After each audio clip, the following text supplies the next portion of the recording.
ये radio activity हमने देखा था कि न्यूक्लियस से स्पॉन्टेनियस पार्टिकल्स निकलते हैं, अल्फा बीटा गामा पार्टिकल, और वो न्यूक्लियस की स्टेबिलिटी को इम्प्रूव कर देते हैं।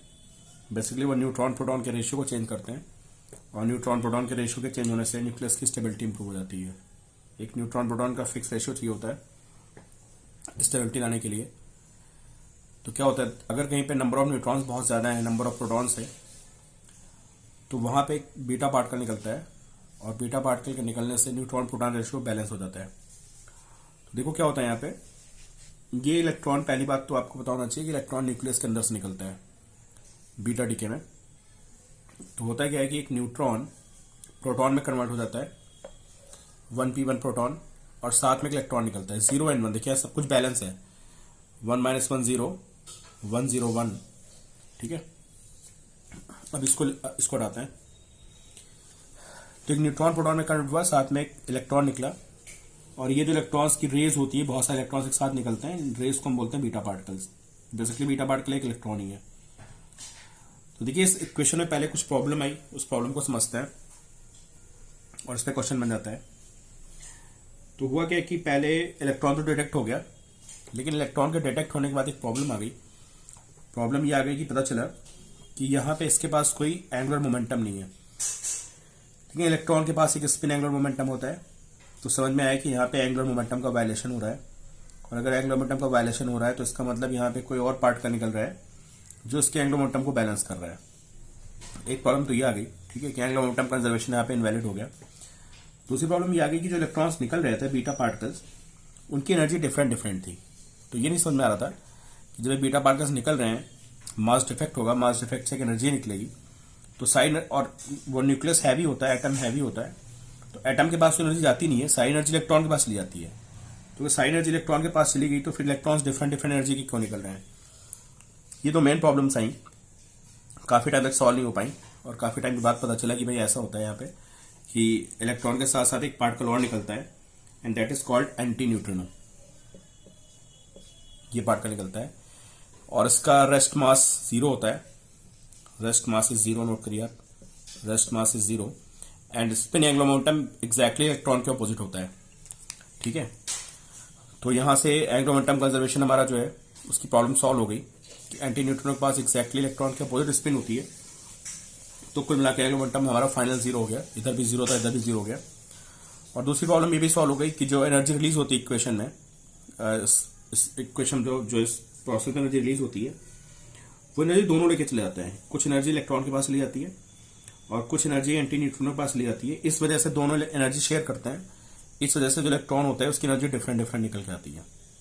ठीक है, तो दोनों प्रॉब्लम यहाँ से सॉल्व हो गई। इसको नोट कर लेगा कि एंटी न्यूट्रिनो जो है दोनों एनर्जी शेयर करते हैं, जो एनर्जी इस प्रोसेस में रिलीज होती है। ठीक है, एटम हैवी होता है तो उसके पास एनर्जी नहीं जाती है, बहुत कम जाती है, उसको इग्नोर मार देते हैं हम लोग। तो ये कहानी होती है एंटी न्यूट्रिनो की, जिससे एनर्जी कंजर्वेशन भी वैलिड हो गया हमारा, कि इलेक्ट्रॉन डिफरेंट एनर्जी के होते हैं। इसका स्पेक्ट्रम ऐसा होता है, पता है, इसको आप स्टडी करेंगे तो आपको पता चलेगा कि जो हमारे ये एक बात, जेई में इस पर क्वेश्चन भी आया हुआ है, ध्यान रखिएगा इस पर। यहाँ पे नंबर ऑफ इलेक्ट्रॉन्स हैं जो बीटा पार्टिकल्स निकल रहे हैं, ये उनकी एनर्जी है। 0.6 मिलियन इलेक्ट्रॉन वोल्ट यहाँ पे लगभग एट मैक्स होती है। ठीक है, देखिए डिफरेंट एनर्जी के इलेक्ट्रॉन्स निकल रहे हैं। जो 0.6 मिलियन इलेक्ट्रॉन वोल्ट के इलेक्ट्रॉन्स है बहुत कम है, जैसे मैक्सवेल डिस्ट्रीब्यूशन नहीं होता था, ब्लैक बॉडी रेडिएशन एग्जैक्टली वैसे ही है। This is continuous spectrum. इसका मतलब है कि बीटा पार्टिकल एक 0 से लेके, and this is the maximum energy release in the process. Beta particle के पास जो एनर्जी होती है वो 0 से लेके जो इस प्रोसेस में एनर्जी रिलीज होती है, that is called Q value. तो क्यू वैल्यू तक होती है। तो दो मतलब 0 एनर्जी भी हो सकती है, साई एनर्जी ये लेके चला गया, और हो सकता है कि इस प्रोसेस में साई एनर्जी इसको मिल जाए और इसको 0 मिल जाए। तो दोनों शेयर करते हैं, इसलिए इसका स्पेक्ट्रम कॉन्टिन्यूस बनता है। उसके बाद जे में क्वेश्चन आया हुआ है कॉन्टिन्यूस स्पेक्ट्रम पे। ठीक है, अब दूसरा पॉइंट आप देखिए, तो यहाँ तीन बातें इंपॉर्टेंट हो गई कि continuous spectrum, equal and opposite spin angular momentum, and energy shared between anti neutrino and electron. ठीक है, नेक्स्ट होता है Q value of the reaction, है ना। तो देखो होता क्या है, अब ये तो मैंने यहाँ पे आपको लिख के दिखा दिया।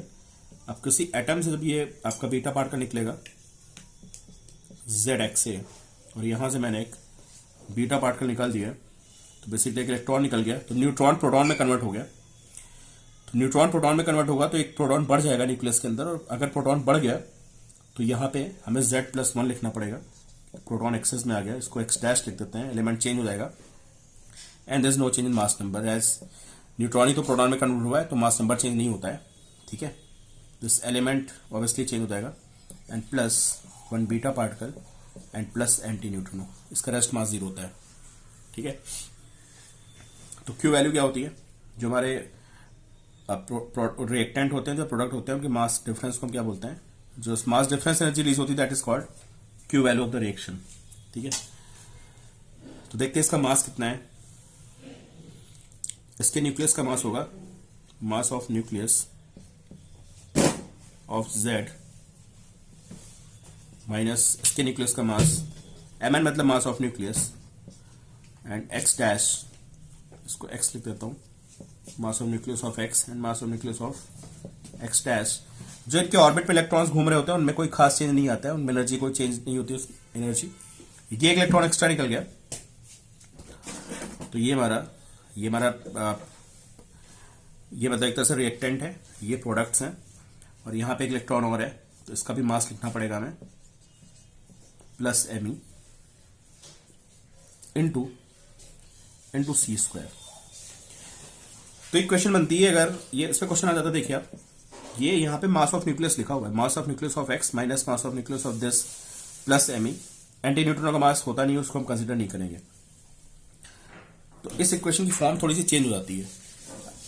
तो आप बुक्स में देखेंगे तो इस इक्वेशन की फॉर्म में क्या होता है, अगर मैं यहाँ पे न्यूक्लियस का मास ना लेके एटम का मास लिख दूं तो एटम के मास लिखने पे क्या होगा, देखिए आप, एटॉमिक मास लिखने पे क्या होता है, मास ऑफ न्यूक्लियस देखिए क्या होगा, Q इज इक्वल टू, ये न्यूक्लियस का मास था ना, मैंने इसके प्लेस पे mx लिख दिया। mx मतलब मास ऑफ एटम, इस एटम का मास, कितने इलेक्ट्रॉन्स होंगे यहाँ पे, Z इलेक्ट्रॉन्स होंगे, तो एटम के इलेक्ट्रॉन से अगर आप इलेक्ट्रॉन्स के मास को सब्ट्रैक्ट कर देंगे तो आपको न्यूक्लियस का मास मिल जाए। तो MnX के प्लेस पे ये लिखा हुआ है, मास of atom minus mass of nucleus, this value, and minus ये जो हमारी वैल्यू है, ये वैल्यू कितनी हो जाएगी, यहां पे भी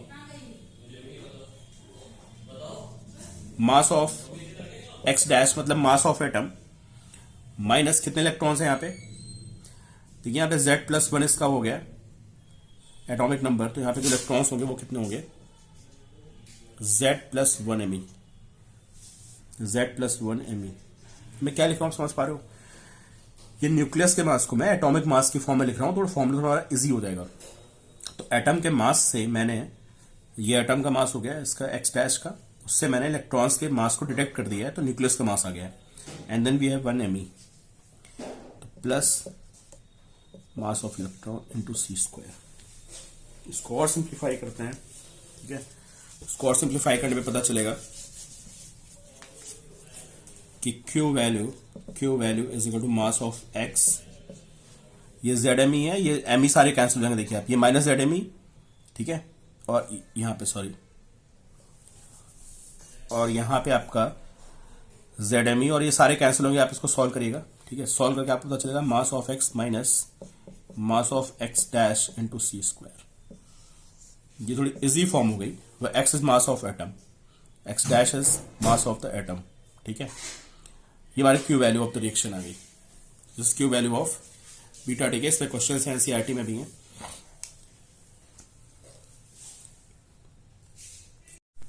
next we have beta plus decay, इसको पॉजिट्रॉन डिके भी बोलते हैं।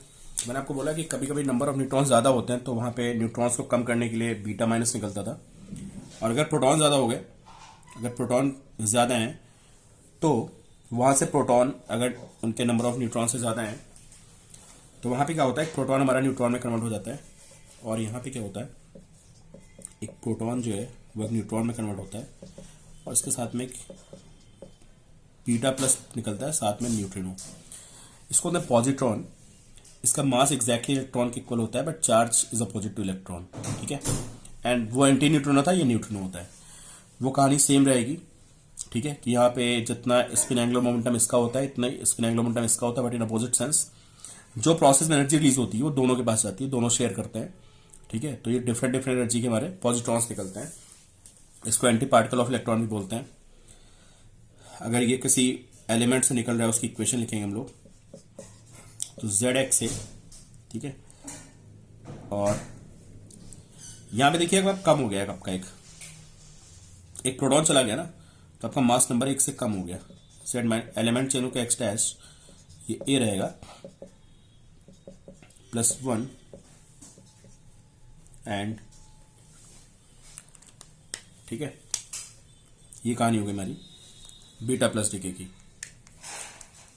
इसमें देखिए मास नंबर में कोई फर्क नहीं पड़ता है। एटॉमिक नंबर डेफिनेटली 1 कम हो गया। क्यों कम हो गया ना, क्योंकि एटॉमिक नंबर हमारा जो डिफाइन होता है दैट इज वो नंबर ऑफ आपके प्रोटॉन होते हैं, प्रोटॉन के नंबर्स होते हैं, ठीक है। तो प्रोटॉन के नंबर देखिए आप यहाँ पे चेंज कर गए हैं।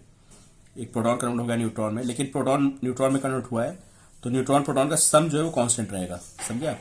एक प्रोटॉन न्यूट्रॉन में गया है तो जो आपका मास नंबर होता है न्यूट्रॉन प्रोटॉन का सम होता है, इसलिए मास नंबर चेंज नहीं करता है, ठीक है। This is beta plus decay, ठीक है। अब इसकी लिखते हैं Q value of beta plus decay. Z X is Z -1 X dash A and +1 beta plus neutrino, ठीक है। क्यू वैल्यू कैसे निकालते हो, मास डिफेक्ट से निकालते हो। तो लिखते हैं पहले mass of nucleus of x minus, देखो ऑर्बिटल इलेक्ट्रॉन्स नहीं लेते हैं यहाँ पे, ठीक है। Mass of nucleus of x dash, ये इलेक्ट्रॉन बाहर आ चुका है, इसके मास को लेना पड़ेगा हमें, तो +me into c², this is Q value.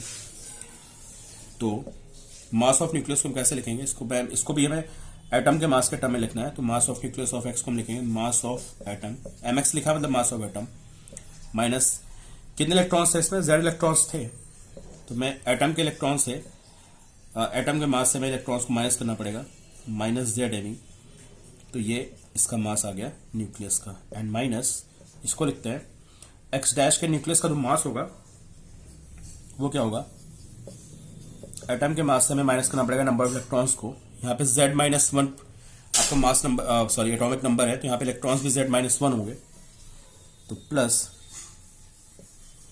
Z -1 Me, और एक यहाँ पे Me और है,